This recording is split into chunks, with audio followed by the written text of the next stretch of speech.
The year is 2025 now. In a bustling city, not too far from the ancient shores of Bedtimestories, there lived a young woman named Arya. She was a quiet teenager with calloused hands and tide-soaked shoes, who spent her days volunteering at a forgotten riverside museum.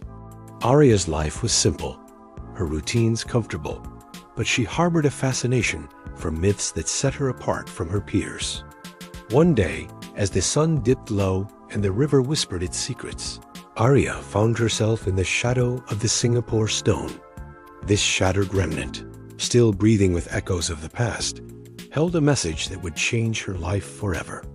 Beneath a weathered slab, her fingers brushed against words etched in time. To those who inherit strength, remember the weight is not just stone, but story. It was signed simply B. Arya felt a twinge of surprise, for she remembered stories of Badang, the legendary strongman, from her grandmother's tales. How could this ancient message be connected to her? A few months ago, she was just an ordinary girl, skeptical of magic and content with her quiet life. That evening, Arya's grandmother revealed a family secret, her eyes gleaming with a mixture of pride and caution. From a hidden compartment, she produced a clay jar, its contents wrapped in rivergrass silk. Inside lay a cracked red stone and a scroll titled Sampa Sanggai, the River's Oath. The old woman leaned in and whispered, "You are the last of Badang's line, child. This is your inheritance."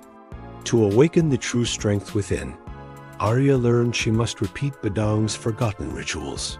She fasted during 3 high tides, bathed in silence beneath the full moon, and listened to the river until she heard the breath beneath the current. As she completed these rites, her body remained unchanged, but her perception shifted dramatically. Arya began sensing the burdens others carried: fear like heavy rope, grief like wet sand, hope like floating petals.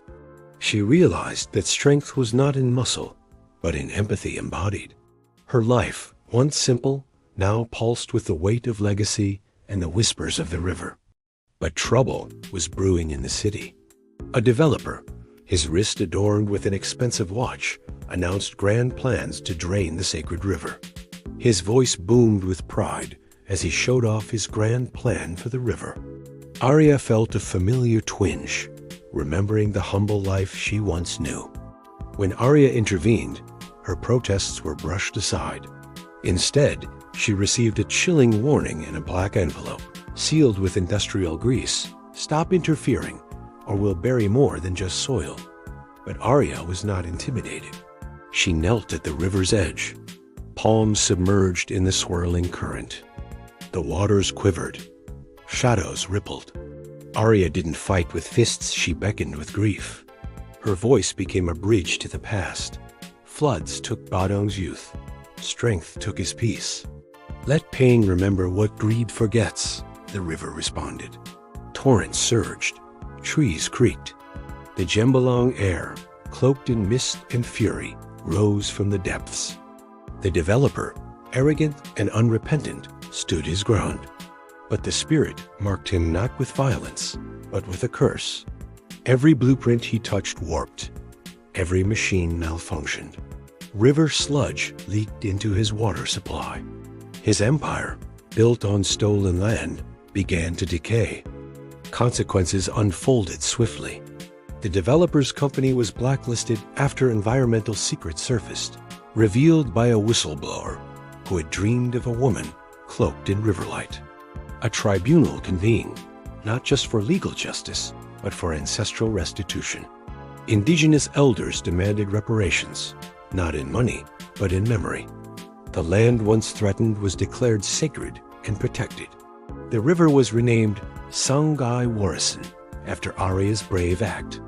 Though shaken, Arya became the keeper of the flow, her voice echoing in schools, ceremonies, and whispered lullabies.